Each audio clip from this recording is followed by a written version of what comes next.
Hey out there Akronites, welcome to the Year 6 kickoff of Around Akron with Blue Green. I'm going to visit the very first bed and breakfast in the city of Akron. I head over to Cuyahoga Falls and meet up with the Friends of Keyser Park. I'm going to head over to Wadsworth and hang out with the band Detention.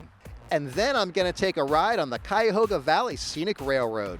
Now to kick this show off today, I'm here at the O'Neill Bed and Breakfast, an historical house that's been here for almost 100 years. Let's go see what this amazing place is all about. The house was started in 1922, completed in 1923 for William and Grace O'Neill. William O'Neill had this house built as a gift for his wife, and William O'Neill was the founder of General Tire. They lived here until 1971.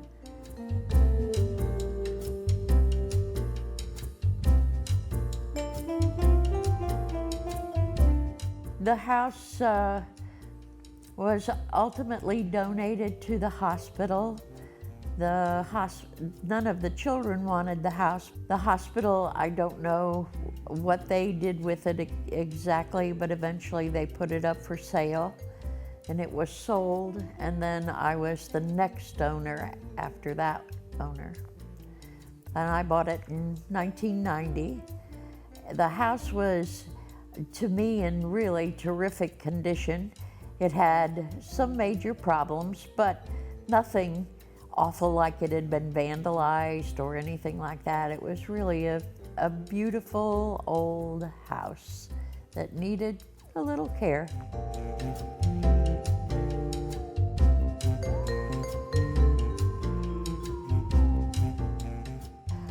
I was an English teacher. I never thought I would be anything but an English teacher, but when I was deciding to retire from teaching, this came along, and it was the house that made me want to make it into a bed and breakfast. One of the really terrific points of this house was that the house has 8 bedrooms. 7 of the 8 bedrooms have a private living room attached to them, and all 8 have a private bath attached to them. I don't use all of them. I use 4 for the bed and breakfast. That's a very manageable number for me, but it's so nice to see how in their time they lived with their own private living room accommodation. Oh, I had traveled to England. They had wonderful old houses as bed and breakfast, and it just seemed like a fun endeavor. Just took the opportunity when I saw what I had and created a new image for it.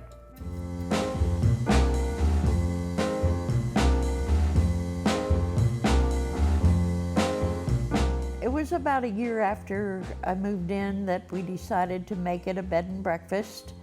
I had to go through all of the departments of the city because the city had never licensed a bed and breakfast, and that whole process took almost a year. I want the house to feel comfortable.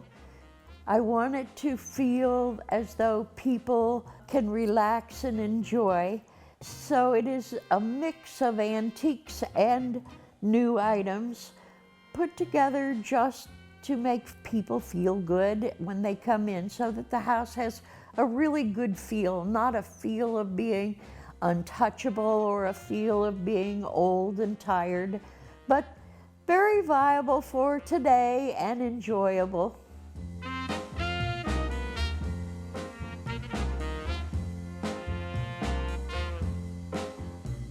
The guests that I have come from all over the world.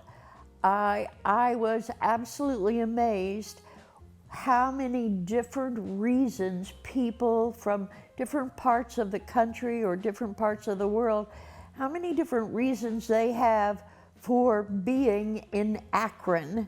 And one of the fun ones is I am exactly halfway between New York and Chicago. And so I get guests because I'm halfway and it's a nice drive.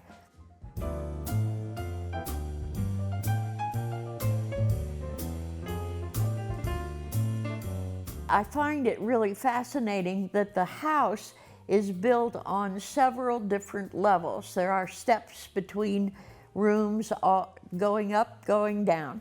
And when you go outside, it's almost like the exact same pattern. There are steps between each of the yards, and each of the yards was designated for a particular use: the pond yard, the croquet yard.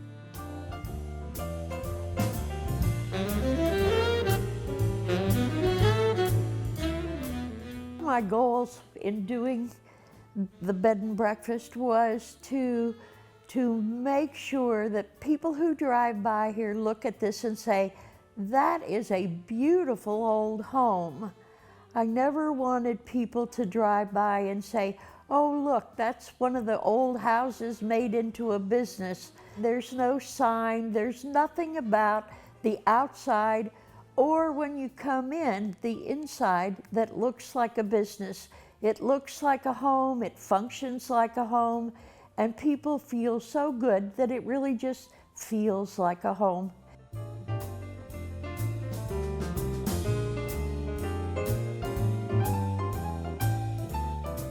Cooking, cleaning, laundry, and ironing.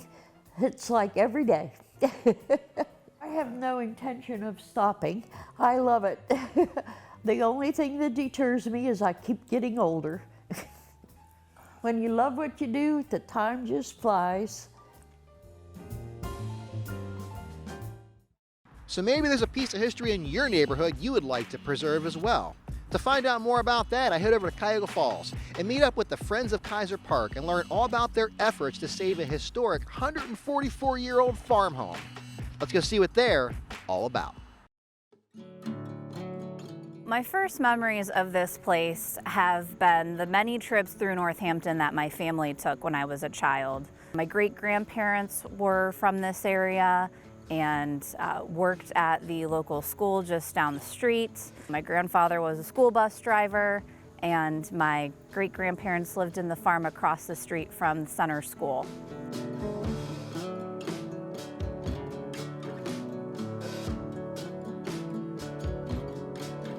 The foundation was built back around 1836, 1840, somewhere in there, and it started out as a 1.5-story cabin. Fast forward to 1877, the Best family was a well-known family in Northampton at the time, and the house was then built by a well-known architect by the name of J.C. Johnson. So the Best family is probably the first well-known family that resided in the farmhouse, as well as over Lot 45. They ran a dairy farm. And then it was around 1905 that the Kaiser family moved from West Virginia to Northampton and purchased the farmhouse and the farm, and then began farming the land themselves.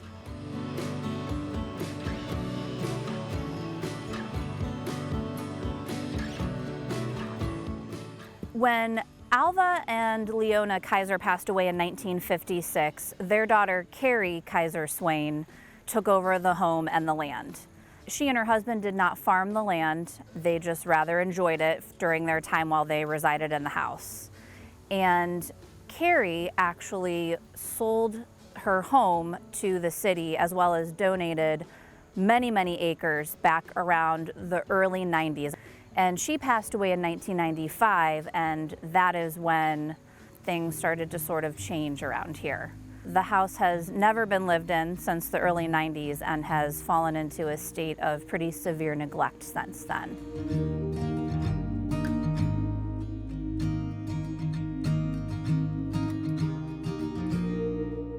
This house was slated to be demoed, and that was first announced back in February of 2021. But really, the story goes back many, many years to probably the late 2000s, when the Northampton Historical Society first made efforts to try and save the farmhouse. It wasn't necessarily slated for demolition at the time, but it had sat vacant for over 20 years at that point. And the Historical Society had made efforts trying to work with the city, as well as Cuyahoga Falls Parks and Rec Department, to try and save the farmhouse and repurpose it. So that began around 2009.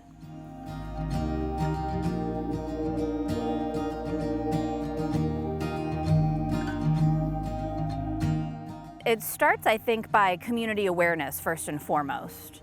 That was sort of how our grassroots effort began. I sort of came in contact with like-minded people that had a similar interest in saving the farmhouse from demolition. And I would say that the first step would be community awareness first and foremost. From there, we then contacted the city and wanted to speak with not only Mayor Walters, but also the Parks and Rec Superintendent, Sarah Klein. Because this is a city park, we sort of needed to be in communication with not just the mayor, but also, the park as well, so they could be aware of our efforts. And what we wanted to do was create a partnership so that Friends of Keyser-Swain Farmhouse could work with the city and Parks and Rec in order to preserve the farmhouse and repurpose it.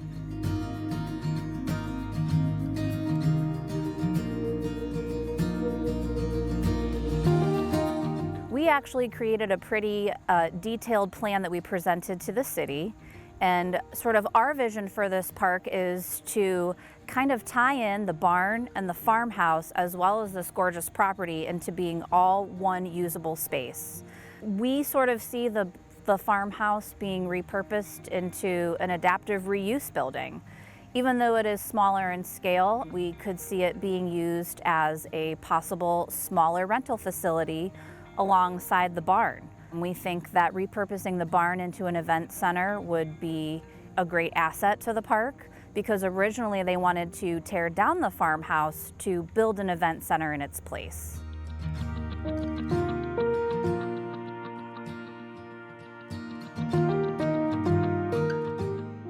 So at this stage, the city has agreed to not tear down the farmhouse, which is excellent, and that was what we wanted to see happen.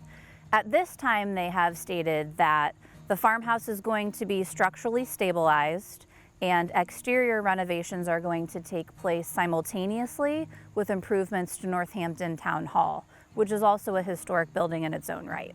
We are thrilled that the city has decided to save this incredibly historic piece of property, and we are on standby to assist in any way we possibly can, and we hope to be a part of the process in the future.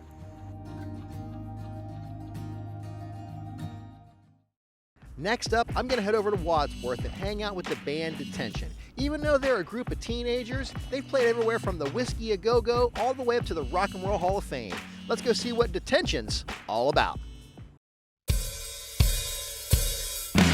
I was in 7th grade when the band formed, and now I'm a freshman in college.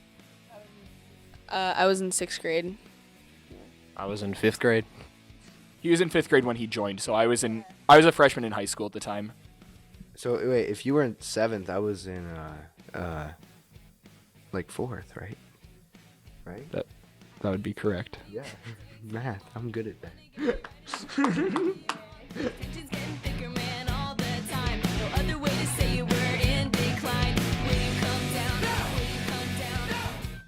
Me and Luke have been playing music together for a really long time. So the Porch Rocker Festival in Akron, both of our bands played in a row on the same porch, and he needed a bass player, so I ended up joining that band. It lasted another about 2 years after that, and when that broke up, we formed Detention. We got Elliot almost right away, and then we had another guitar player. He wasn't the greatest fit, so about almost 4 years ago, Evan joined the band. The band has been playing together for 6 years. This full lineup has been playing together for almost 4.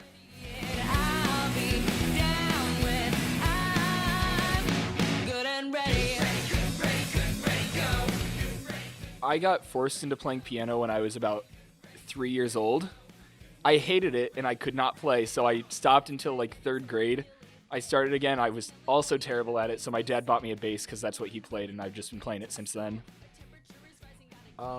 So my parents bought me just a really cheap drum set for Christmas when I was 3, and then I started playing it, and then I started taking lessons when I was 5, and yeah. I started singing with my dad at like family reunions when I was like really little, and then like one of the biggest things that I started doing before the band was I've been playing Porch Rocker every year since it was a festival. Was that 2013 when it first started?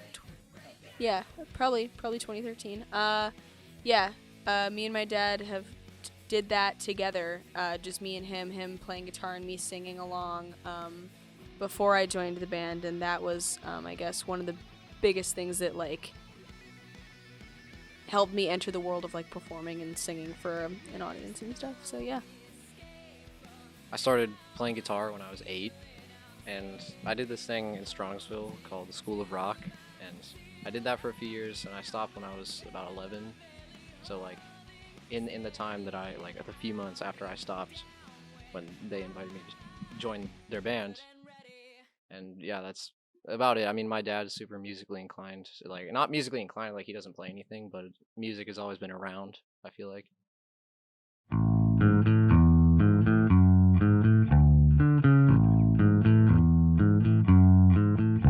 Definitely, that was probably the craziest weekend of my life, besides like maybe the festivals this summer, but at the time it was definitely the craziest because we flew out like a Friday night.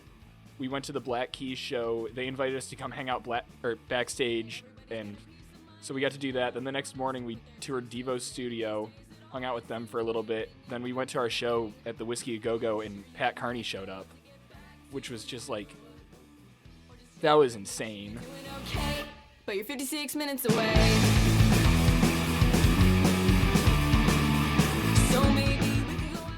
We played the Wonder Festivals this past summer, Wonder Bus and Wonder Struck. That was Columbus and Cleveland. And at Wonder Bus, we played main stage before Kesha was the biggest act on the main stage. So we played on the same stage as Kesha and a bunch of other super awesome bands. That's like one of the top experiences personally.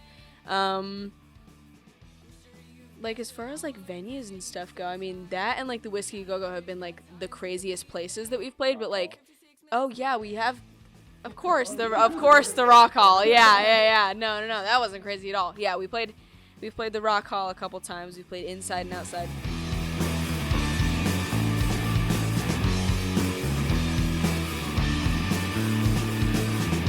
We record as live as a full band, and it's basically just like scratch guitar and vocals, and then we go back and tweak the bass stuff, and then I come in and do guitars, and usually it's like layered guitars and stuff like that, and then she comes in and does the vocals once the instrumental track is basically done, and then once the vocals are there, we kind of add whatever we think it needs, basically.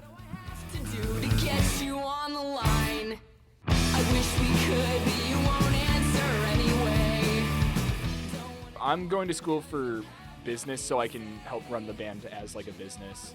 I've been in like school for visual art since I was young, but it's all like a lot of it is all for like merch designs, album cover, all that. Like all band graphics is like everything right now is circling back to this. In the future, we want to release an album so we can start touring right away. We just got booked for 3 more big festivals next summer. They are not announced yet.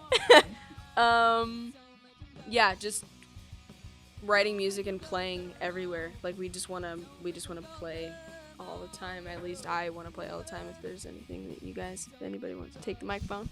I would love to play all the time. We're writing lots of songs right now, and it's really fun.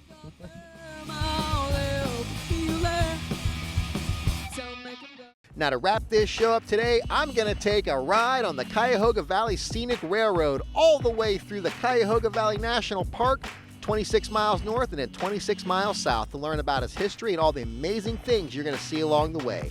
Let's go see what the Cuyahoga Valley Scenic Railroad is all about.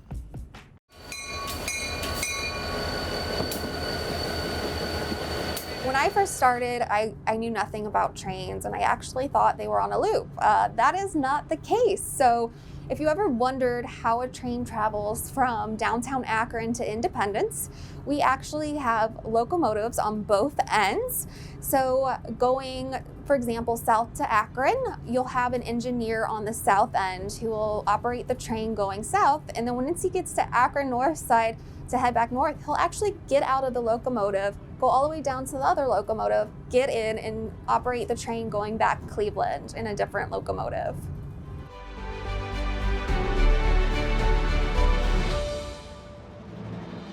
The Cuyahoga Valley Scenic Railroad actually runs 26 miles from downtown Akron to Greater Cleveland in Independence. So our Rockside station to our Akron North Side station is exactly 26 miles. So through that, you actually go through the Summit Metro Parks and then into the Cuyahoga Valley National Park. And we're actually the only nonprofit railroad to run through a national park. And along the way, you'll see several different sites such as Beaver Marsh, Indigo Lake, a lot of those recognizable sites that people know in Akron and Cleveland, and a lot of nature to take in.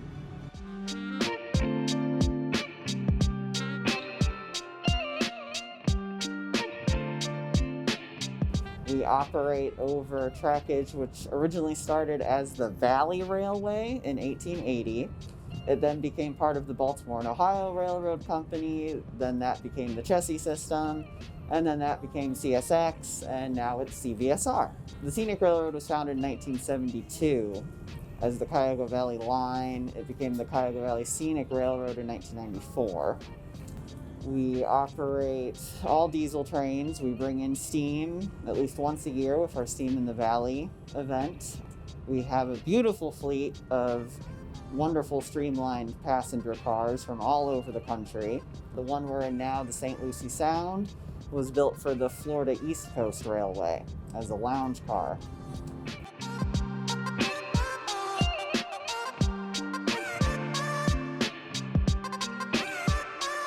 So many people don't know we are actually a 501c3 nonprofit. So we highly rely on the generosity of our volunteers. So one of the fun facts I always like to share that most people don't know is everyone you see on the train is actually a volunteer. So from the engineer to the conductor to the trainmen you see, we actually have 1,200 active volunteers who participate with us throughout the year. So CVSR is really powered by volunteers.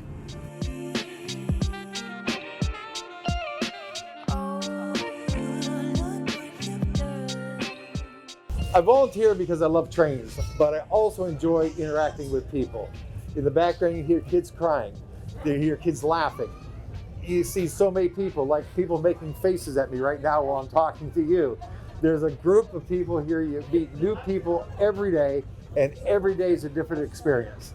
And if you volunteer, you can become an engineer on the train. They'll teach you how to become an engineer through our volunteer program. I don't want to go that far. I'm just happy here talking to people.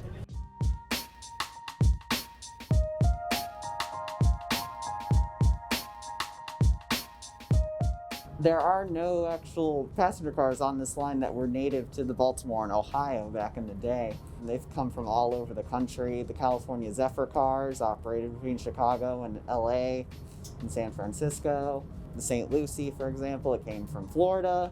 We have cars from the Pennsylvania Railroad. We have cars from the New York Central Railroad. They came from all over the place, and they've been wonderfully restored. Our locomotives, many of them came from Canada, actually. The ones we have on today are from America, though. It's really a very unique fleet, and most of the cars were built by the Budd Company, which was one of the main competitors to the famous Pullman Company, you know, the Pullman Palace Car Company. They invented the sleeping cars and dining cars and passenger rail travel as we know it. And the Budd Company, they excelled in streamlined, lightweight cars like we're in now. This is, you know, steel and aluminum as opposed to all heavyweight steel. So they were much lighter in construction. They were meant for the streamlined era. And they had all the amenities you'd ever want, you know, bars, dining accommodations, sleeping accommodations. They're just very luxurious cars.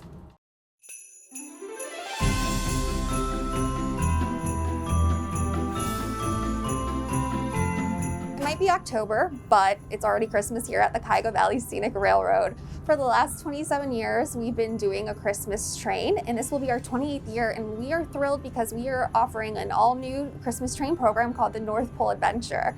So you can still expect a lot of the same Christmas festivities, such as singing Christmas carols, meeting elves aboard the train, cookies, hot cocoa. We're still encouraging wearing pajamas, so wear your matching pajamas. But a part of the program that I'm really excited to see is writing letters to Santa. So this year we have a new character on board called the North Pole Postmaster. And you actually will have the opportunity to write your letter to Santa aboard the train, and then he will come by, grab your letters, and you will see him once you get to the North Pole, hand deliver your letters to Santa to the North Pole Post Office.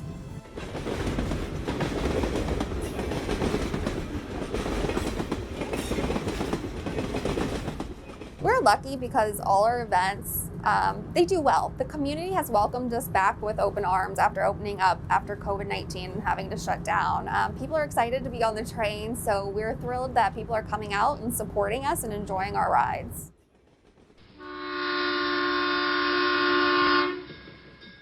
Thank you for watching the 6th year kickoff of Around Akron with Blue Green. Now, if you have any questions, comments, just want to leave me a message, you can reach me at www.aroundakronwithbluegreen.com, or you can catch me on social media. Thank you, and have an amazing day.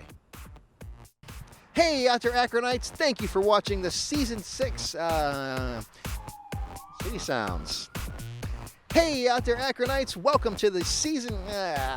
They've played all over the country, from a Whiskey A Go-Go to the Hollywood Rock and...